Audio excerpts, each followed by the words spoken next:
नमस्कार, मैं हूं आलोक शुक्ला और आप देख रहे हैं वर्ल्ड न्यूज सर्विस। शुरू करते हैं खबरों का सिलसिला आज की बड़ी हेडलाइन से।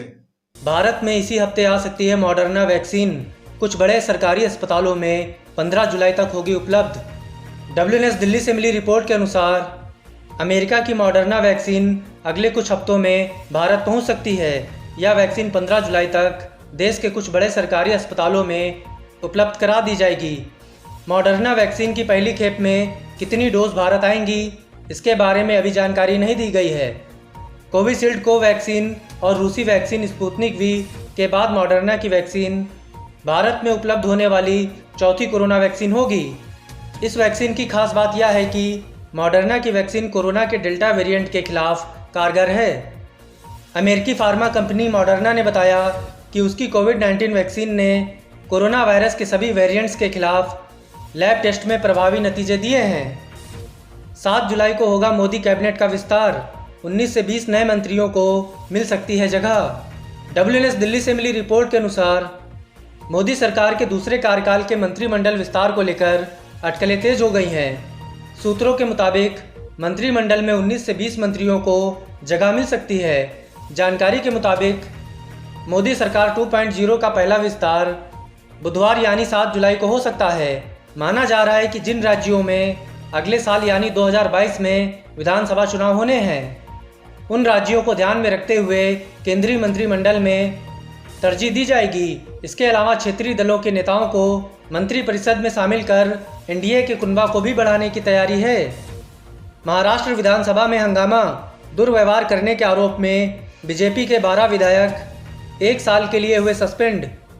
WNS मुंबई से मिली रिपोर्ट के मुताबिक महाराष्ट्र विधानसभा अध्यक्ष के कक्ष में पीठासीन अधिकारी भास्कर जाधव के साथ दुर्व्यवहार करने के आरोप में भाजपा के 12 विधायकों को विधानसभा से 1 साल के लिए निलंबित कर दिया गया है। राज्य के संसदीय कार्य मंत्री अनिल परब ने विधायकों को निलंबित करने का प्रस्ताव पेश किया, जिसे ध्वनि मत से पारित कर दिया गया है। इसको लेकर देवेंद्र फडणवीस ने कहा कि यह एक झूठा आरोप है और विपक्षी सदस्यों की संख्या को कम करने का प्रयास है। ऐसा इसलिए किया गया क्योंकि हमने स्थानीय निकायों में OBC कोटे पर सरकार के झूठ को उजागर किया है।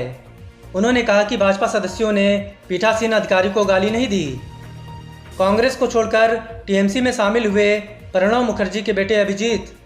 WNS कोलकाता से मिली रिपोर्ट के अनुसार दिवंगत राष्ट्रपति प्रणब मुखर्जी के बेटे और पूर्व कांग्रेसी सांसद अभिजीत मुखर्जी के सोमवार को ममता बनर्जी के नेतृत्व वाली तृणमूल कांग्रेस में शामिल हो गए।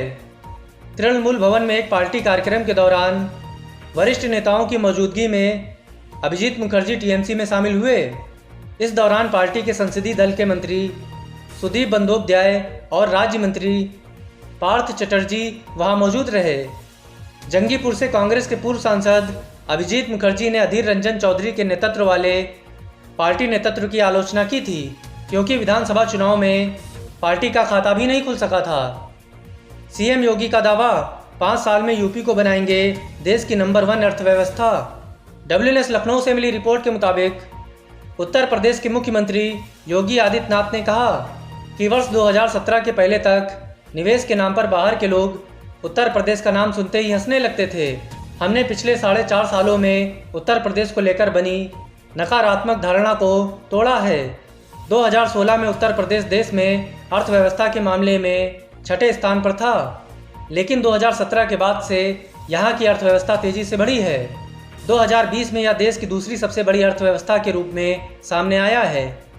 बड़ी ढांचागत परियोजनाओं व पारदर्शी निवेश प्रणाली के दम पर अगले 5 सालों में हम उत्तर प्रदेश को देश की नंबर 1 अर्थव्यवस्था बनाएंगे। इसी के साथ आज की खबरों में बस यहीं तक। देश और दुनिया की तमाम खबरों से जुड़े रहने के लिए देखते रहिए वर्ल्ड न्यूज सर्विस। नमस्कार।